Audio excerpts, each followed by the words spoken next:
uses of plane mirrors. We will discuss about the spherical mirrors. What is mean of spherical mirror? A type of mirror whose reflecting surfaces are curved.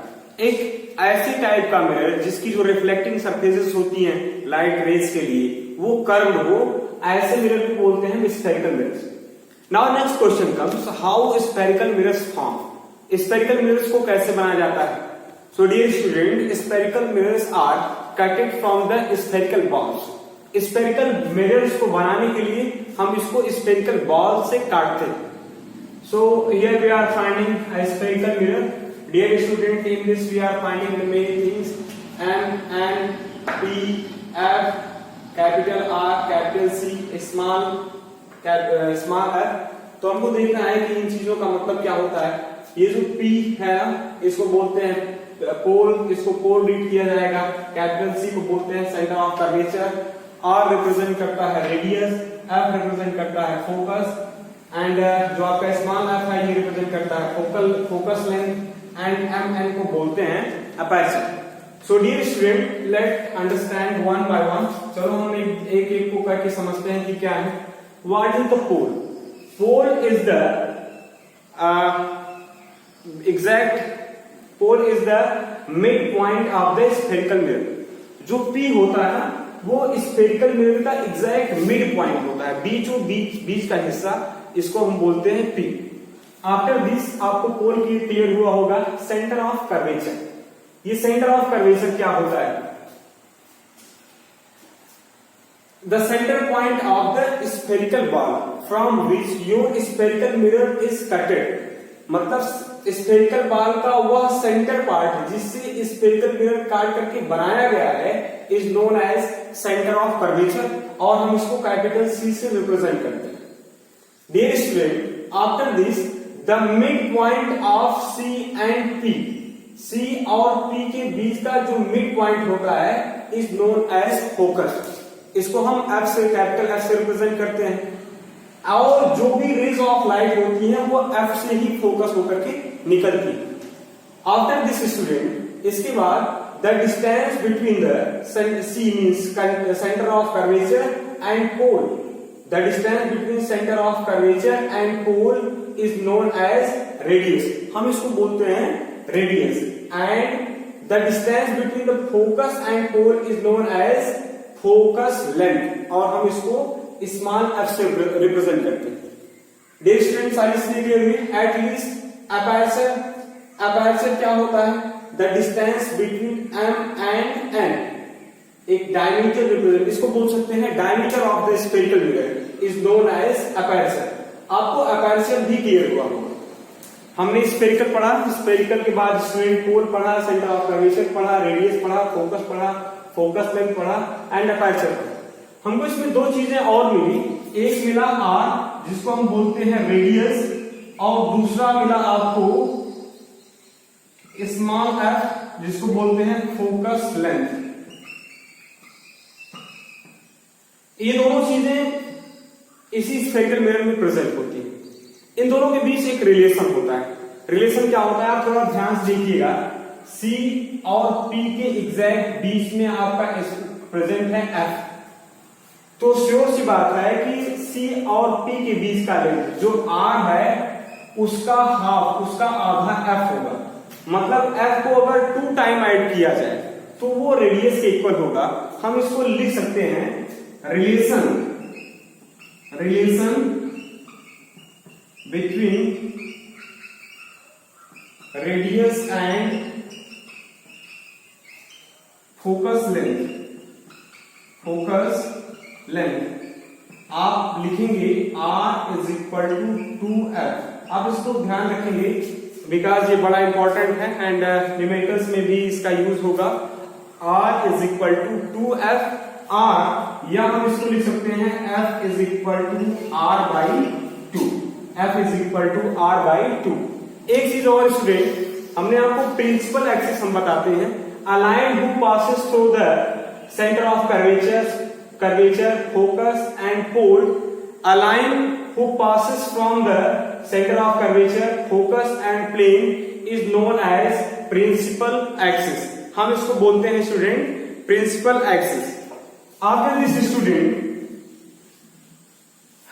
types of spherical mirror.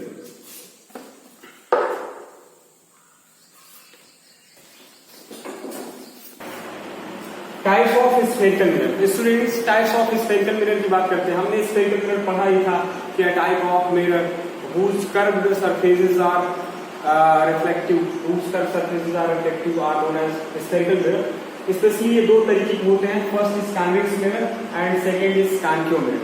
So dear student, first convex mirror, आपने ये figure देखा, in the convex mirror reflecting surface is curved outward. जो convex mirror होता है इसमें reflecting surface ये वाला है, इस साइड वाला आउटवर्ड, और जो इसका दूसरा साइड है ये पॉलिश्ड होता है। एंड वी से कॉन्वेक्स मिरर को हम डाइवर्जिंग मिरर भी बोलते हैं। After this student, concave mirror. Concave mirror में क्या होता है, reflecting surface is curved inward. इसके इस इनवर्ड साइड से, इंटरनल साइड से ही इसका रिफ्लेक्शन होता है और बाहर वाले सरफेस पे इसके पॉलिश लगी होती है। कॉन्केव मिरर को हम कन्वर्जिंग मिरर भी बोलते हैं। Dear student, after this we will discuss about, इसके बाद हम पढ़ेंगे कि rules of images formation by concave mirror. इसके बाद हम पढ़ेंगे कि rules of, now students we will discuss about rules to making ray diagram by concave mirror. Concave mirror से अगर रे डायग्राम को बनाना हो तो उनके क्या रूल्स होंगे। So in this we will find the 4 conditions. हम इसमें 4 कंडीशन पाएंगे and we try to understand that how they happen. हमको डिस्कस करते हैं वो कैसे होती है। So first of all, when a ray comes to parallel of principal axis, then after reflection it passes from focus. तो हम देखते हैं थोड़ा डायग्राम के माध्यम से। हमने एक कॉन्केव मिरर बनाया। कॉन्केव मिरर का जो आउटर साइड होता है वो पॉलिश होता है, इनर साइड होता है वो रिफ्लेक्टिव होता है। एंड P हो गया ये F हुआ आपका, और ये हो गया आपका C। Any rays is coming, यहाँ पे स्टेक आ रही है, ray comes parallel to the principal axis. एक रे आ रही है यहाँ पे जो प्रिंसिपल एक्सिस के पैरेलल है and hit the mirror. After reflection it passes through the focus, main focus. Reflection के बाद ये मेन फोकस से जाएगी, पहली कंडीशन। या ऐसे भी हो सकता है कि रे इधर से आ रही हो और मतलब प्रिंसिपल एक्सिस के पैरेलल नीचे से आ रही हो। After reflection it passes through the main focus, ये मेन फोकस नहीं जाएगी। So dear student, first step is clear, पहला आपको क्लियर हुआ। सेकेंड है, when a ray comes through main focus after reflected it passes from main principal axis. अगर कोई भी, अब हम दूसरी कंडीशन आपको फिगर से रिप्रेजेंट कर रहे हैं। पहला आपने देखा, दूसरा देखेंगे। एक कॉन्केव मिरर बनाते हैं एंड इसका एक साइड पॉलिश बनाते हैं क्योंकि इसका इनर साइड रिफ्लेक्टिंग सरफेस होता है। ये हो गया आपका P, ये हो गया आपका F और ये हो गया आपका C। तो अकॉर्डिंग टू रूल जो हमारी रे होगी वो आ रही है मेन फोकस से, तो ऐसे आएगी, यहाँ पे आएगी, हिट P यहाँ पे। आफ्टर इसके बाद जो रिफ्लेक्शन होगा ये प्रिंसिपल एक्सिस के पैरेलल हो जाएगी, ये प्रिंसिपल एक्सिस है इसके पैरेलल होगी।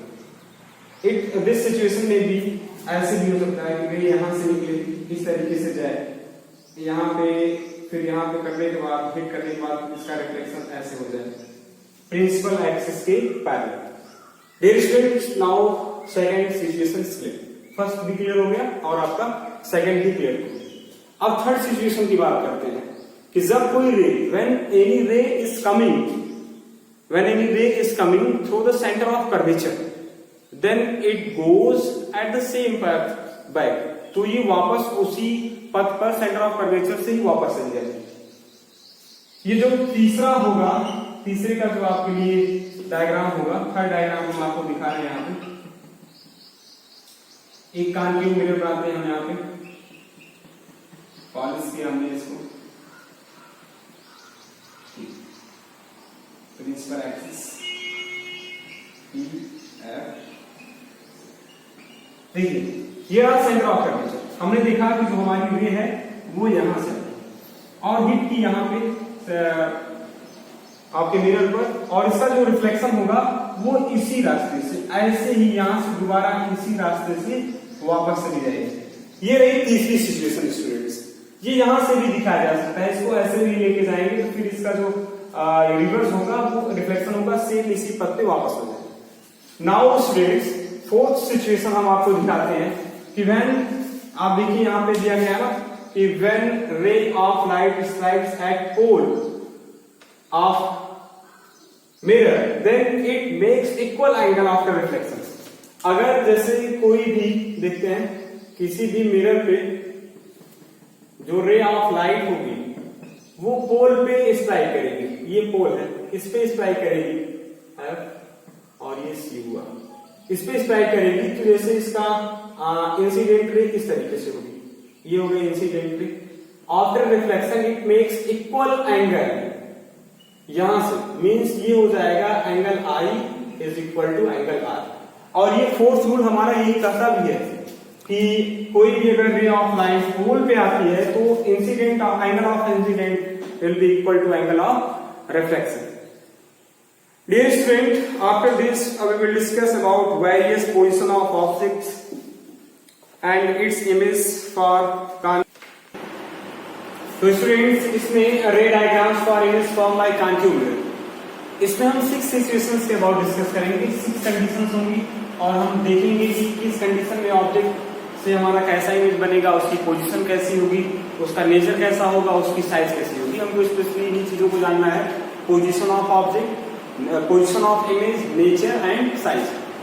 So dear student, first condition is when object is at infinity. जब हमारा ऑब्जेक्ट इंफिनिटी पे होगा तो हमारा डायग्राम क्या होगा, इस तरीके से देखें आप, हमने एक कांटिव मिरर बनाया,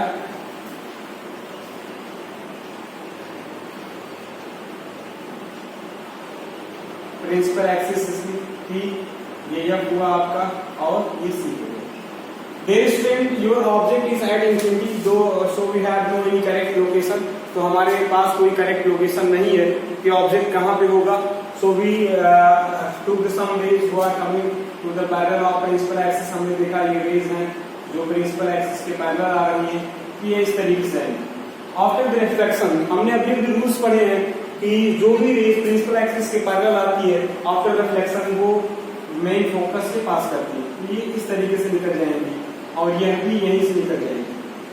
आफ्टर दिस स्टूडेंट हमने कुछ रेज यहाँ से भी लिया इस साइड से, इनका भी रिफ्लेक्शन हुआ जब, तो ये भी मेन फोकस से निकल गई। हम जानते हैं कि a place where 2 or more than 2 rays are meeting or appear to meet at that place images are formed। ऐसे स्थानों पे इमेज बनती है। सो यहाँ पे जो इमेज का फॉर्मेशन हुआ वो F पर हुआ।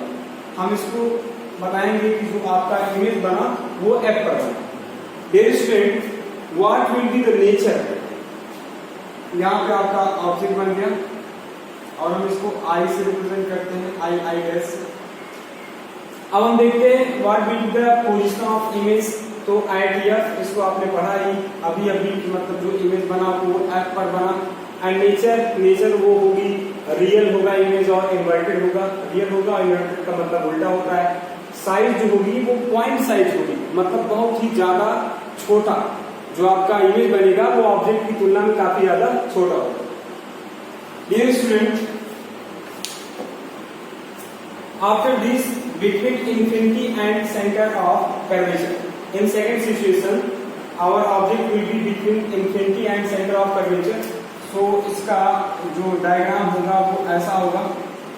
हमने एक कांटिव मिरर बनाया एंड कांटिव मिरर में आप देखिए P हो गया आपका, 4 हो गया, ये F हो गया आपका, ये आपका F हो गया और ये हो गया आपका C। देयर स्टूडेंट, यहाँ पे एक लोकेशन के गाड़ी जो हमारा ऑब्जेक्ट होगा वो यहाँ पे होगा, C और इंफिनिटी के बीच, O डैश से रिप्रेजेंट करते हैं। देखिए हमारा ऑब्जेक्ट कहाँ पे बनता है। सो जो पहली कंडीशन होगी, हमारा जो रे हमने ड्रा किया कि वो ऑब्जेक्ट प्रिंसिपल एक्सिस के पैरेलल गई, after reflection it passes through the main focus, ये मेन फोकस से निकल गई। After this student in second situation, दूसरी कंडीशन में थोड़ा सा सी को सही करते हैं यहाँ पे, नहीं तो फिगर अभी बनाने में प्रॉब्लम होगी आपको। फिर जो ये दूसरी रे होगी वो सेंटर ऑफ कर्वेचर से जाएगी और यहां से हमने देखा कि दोनों रेज ने एक दूसरे को यहां पे इंटरसेक्ट किया सी और एफ के बीच में, तो इमेज जो है वो सी और एफ के बीच बना, सी और एफ के बीच। This thing represent our the position of image will be between F and C. जो इमेज बना वो एफ और सी के बीच बना। नेचर क्या होगा इसका, जो आपका इमेज होगा वो रियल होगा और इन्वर्टेड होगा, जैसा आपको फिगर में दिख भी रहा है कि आपका इमेज जो है वो इन्वर्टेड मतलब उल्टा है लेकिन real. And the size of image will be smaller compare of object. Object की तुलना में जो आपकी इमेज होगी वो छोटी। Dear student, after this we will reaching after the third situation when object is at C. जब हमारा ऑब्जेक्ट जो होगा वो सी पर होगा। सो हम इसको विजुअल डायग्राम से समझते हैं।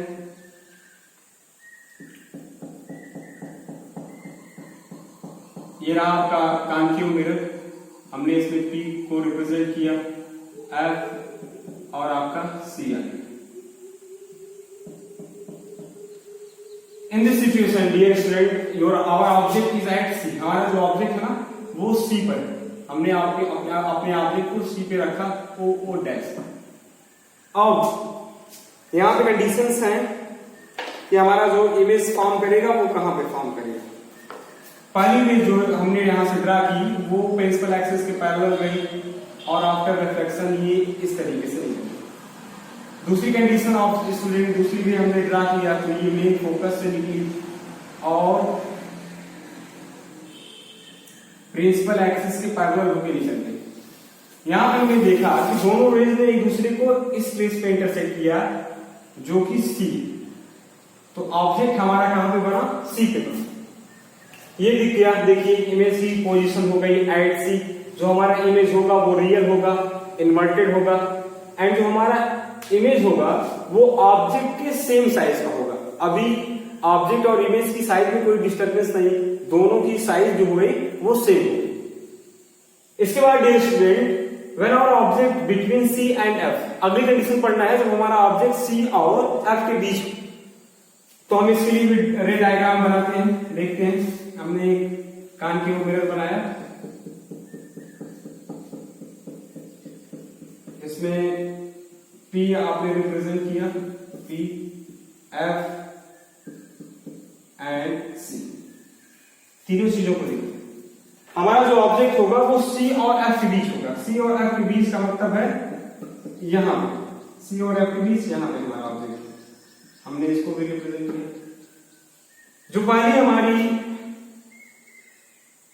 पहला जो रे डायग्राम जो रे हम ड्रा करेंगे वो ऐसे पैरेलल होगा प्रिंसिपल एक्सिस के। आफ्टर रिफ्लेक्शन ये मेन फोकस से होकर के निकल जाएगा। दूसरी कंडीशन में जो हमारा ऑब्जेक्ट होगा, दूसरी कंडीशन में जो हमारा रे होगा वो प्रिंसिपल से निकलेगा, प्रिंसिपल से आएगा और फोकस्ड होने के बाद यहां से निकलेगा। थोड़ा इसको करेक्ट करते हैं।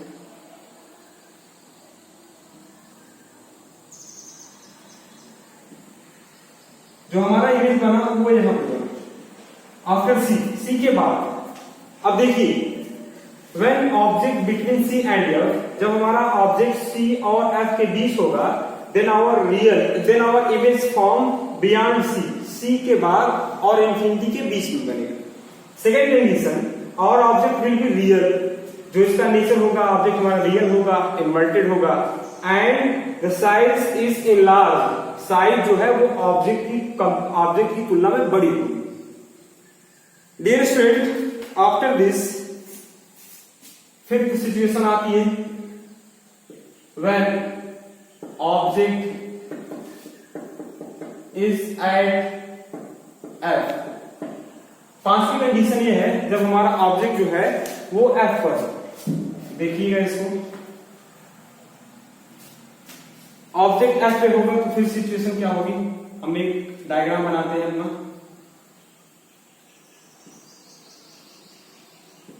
हो गया आपका कॉन्केव मिरर।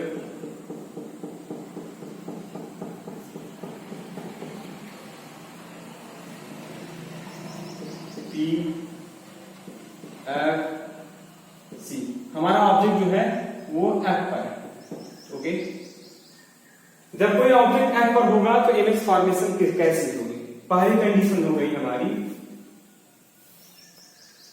एक पहली हमने जो रे ड्रा की वो प्रिंसिपल एक्सिस के पैरेलल गई और फोकस होकर के मेन फोकस से निकल गई। दूसरी जो रही वो हमने इस तरीके से ऐसे निकाला, इसका रिफ्लेक्शन हुआ क्योंकि ये सेंटर ऑफ कर्वेचर सी पे थी, जाने के बाद पुनः हमने वे पर लौट गई, इस ऐसे निकल गई। हमने देखा आफ्टर द रिफ्लेक्शन के बाद जो दोनों रेज थी वो एक दूसरे के पैरेलल हो गई। ये रिप्रेजेंट करता है कि ये एक दूसरे को कभी भी इंटरसेक्ट नहीं करेंगे, so there will be no any chance for the formation of image. तो इस दशा में इमेज बनने के भी कोई चांस नहीं होगी। अब हमको लिखना होगा कि जो ये इमेज होगा वो रियल होगा, पहली कंडीशन होगी हमारी, इमेज जो होगा वो रियल होगा, इन्वर्टेड होगा, इनलार्ज इन साइज होगा, इनलार्ज इन साइज होगा, एंड एट इंफिनिटी, और जो इसकी पोजीशन होगी वो इंफिनिटी होगी। स्टूडेंट्स, ये हमने पांचवी कंडीशन पढ़ी। इसके बाद लास्ट जो कंडीशन होती है वो 6 है, when our object is between F and P, when object is between F and P, जब हमारा ऑब्जेक्ट फोकस और पोल के बीच हो तो उस दशा में इमेज की कंडीशन, इमेज की पोजीशन, इमेज की साइज, उसका नेचर क्या होगा देखते हैं। हमने कॉन्केव मिरर बनाए, पॉलिश किया इसका जो सरफेस था,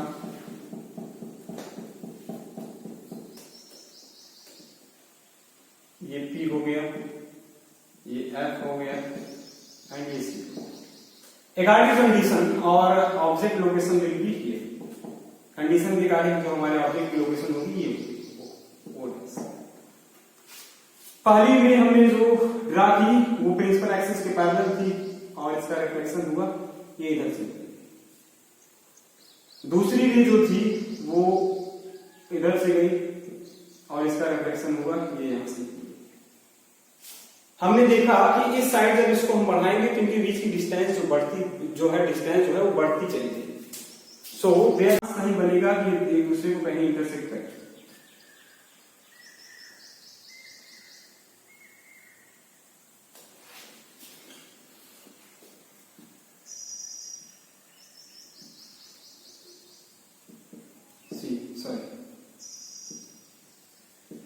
अब हम एक काम करते हैं, इस प्रिंसिपल एक्सिस को आगे बढ़ाते हैं, इस रे को भी इधर बढ़ाते हैं,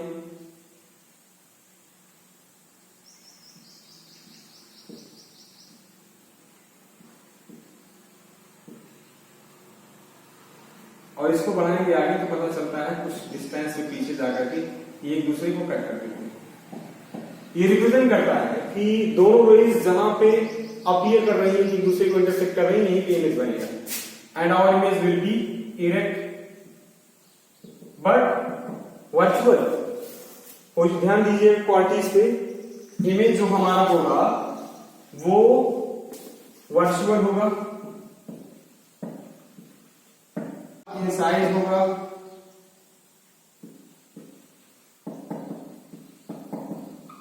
एंड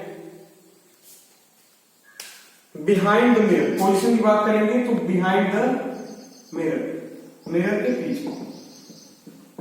डियर स्टूडेंट्स, ये 6 कंडीशंस रही for the ray diagrams for image for by concave mirror. Concave mirror से इमेज फॉर्म करने की 6 कंडीशन।